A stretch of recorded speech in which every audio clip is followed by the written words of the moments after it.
Amazon दुनिया की सबसे रहस्यमयी जगह है। यहाँ पर कई ऐसे रहस्य हैं जिससे आज तक पर्दा नहीं उठ पाया है। लावा की तरह खौलती नदी से लेकर हाथी को खा जाने जितने बड़े एनाकोंडा तक, और यहाँ ऐसे भी पेड़ हैं जो कि चलते हैं। क्या ये सब सच है या बस एक दंत कथा? हम आपको यही बताने वाले हैं, तो चलिए 5 मिनट में आपको अमेज़न के जंगल का सैर कराते हैं। बस आप इस जंगल में गुम न हो जाइएगा। Number 6, boiling water. अगर आप कभी अमेज़न जंगल में जाते हैं और आपके सामने कोई नदी दिखती है तो तुरंत उसके पास मत चले जाना या फिर डायरेक्ट उसके अंदर कूद मत जाना, क्योंकि इसके बाद आप पानी के बाहर नहीं बल्कि सीधा इस धरती से बाहर निकलेंगे, यानी कि यमराज के पास। क्योंकि अमेज़न जंगल के अंदर कई ऐसी नदियाँ हैं जो कि उबलते पानी के साथ बहती है। इसके अंदर पानी का तापमान आमतौर पर 45 डिग्री सेल्सियस जितना होता है, और दिन में कई वक्त यह तापमान बढ़कर 110 डिग्री सेल्सियस जितना भी पहुंच जाता है, यानी कि इतना ज्यादा है कि एक बार आप इसके अंदर जाएंगे तो कभी भी बाहर नहीं आ पाएंगे। ये सीधा आपके शरीर को 3rd डिग्री जला देगा। और उसके बाद क्या होगा ये बात तो आप जानते ही हैं। वैसे तो ये पानी इतना ज्यादा गर्म क्यों होता है, इसके बारे में रिसर्च चल रही है। कुछ लोगों का मानना है कि ये बिल्कुल किसी हॉट स्प्रिंग जैसा है, लेकिन किसी भी हॉट स्प्रिंग में इतना ज्यादा गर्म पानी नहीं आता।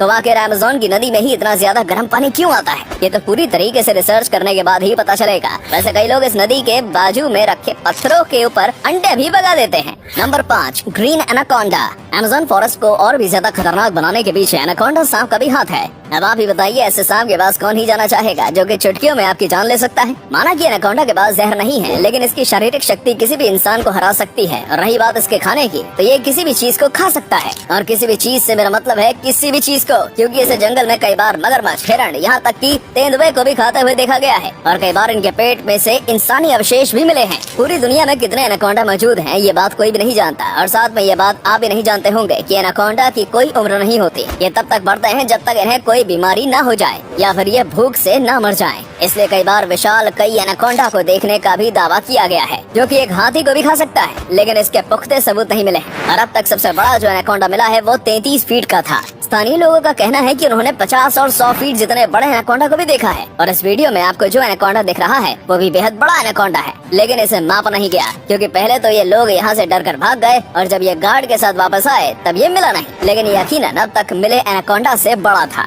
Number 4, strange जियोग्लिफिस।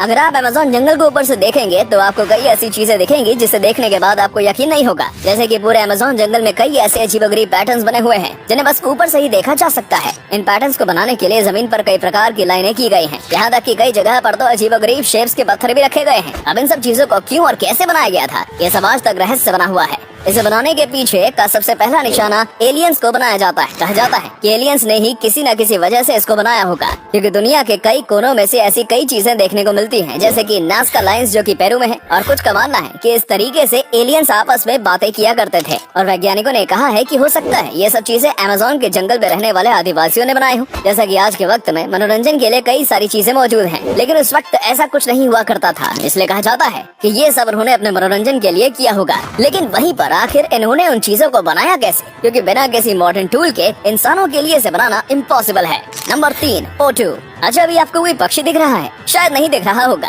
क्योंकि यहाँ पर एक पक्षी है जो कि कैमोफ्लेज करने में माहिर है। इस पक्षी का नाम है पोटो, और ये अमेज़न की खासियत है। ये पक्षी इतने शातिर तरीके से अपने आप को छुपाता है कि कोई भी शिकारी इसे देख नहीं पाता। इसके शरीर का रंग बिल्कुल ही पेड़ पौधे जैसा है, जिसकी वजह से किसी भी पेड़ के तने में आसानी से छिप सकता है। इसकी आँख भी पूरी तरीके से काली होती है, जो कि इसे कैमोफ्लेज करने में और भी ज्यादा मदद करती है। इस पक्षी की साइज बहुत ही ज्यादा छोटा होता है। ऐसे पक्षी जंगल में काफी ज्यादा मौजूद हैं, लेकिन अक्सर ये देखने को नहीं मिलता है, क्योंकि जाहिर सी बात है ये किसी पेड़ के ऊपर छिपे हुए होते हैं। और ईगल, सांप, स्पाइडर जैसे कई शिकारी इनका शिकार करने की कोशिश करते हैं, लेकिन फिर वो इन्हें छोड़कर किसी आसान शिकार पर चले जाते हैं, जिसके चलते इनकी आबादी काफी अच्छी है इस वक्त। Number 2, walking palm. अगर मैं आपको कहूँ कि अमेज़न के जंगल में एक ऐसा भी पेड़ है जो कि चलता है, तो आपको मुझ पर यकीन नहीं होगा। लेकिन दोस्तों, ये बात बिल्कुल सच है, क्योंकि भाई मैं आपसे झूठ थोड़ी ना बोल सकता हूँ। लेकिन किंतु परंतु बंधु, ये पेड़ हम इंसानों की तरह तेजी से नहीं चलता, बल्कि बहुत ही ज्यादा धीरे चलता है। इतना धीरे कि आपकी पूरी जिंदगी में बस 50 सेंटीमीटर ही आगे बढ़ सकता है।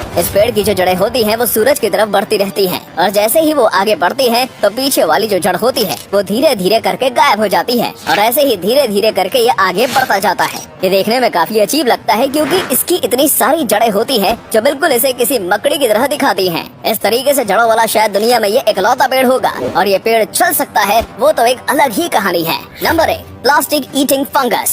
दोस्तों हाल ही में येल यूनिवर्सिटी की एक प्रिया आनंद नाम की लड़की ने अमेज़न के जंगल में से एक ऐसा फंगस ढूंढा है जो कि अब इंसानों की सबसे बड़ी समस्या यानी कि प्लास्टिक को खत्म कर सकता है। जी हाँ, आपने बिल्कुल सही सुना। इस लड़की ने इस फंगस के करीब 60 सैंपल लिए थे और उसके ऊपर वो कई रिसर्च कर रही थी और इसी बीच पता चला कि ये जो फंगस है ये प्लास्टिक को खा सकता है और इसे डाइजेस्ट भी कर सकता है, यानी कि वो पूरी तरीके से प्लास्टिक को नष्ट कर सकता है। साथ ही में ये बहुत ही ज्यादा कम ऑक्सीजन की मात्रा में भी आराम से उग सकते हैं, इसलिए अगर ये पानी के अंदर भी उगाया जाएगा तो फिर ये आराम से पानी के अंदर भी रह पाएंगे और ऐसा करके पानी के अंदर के प्लास्टिक को और जमीन के प्लास्टिक को खत्म किया जा सकता है। लेकिन ये सब आगे की रिसर्च ही बताएगी।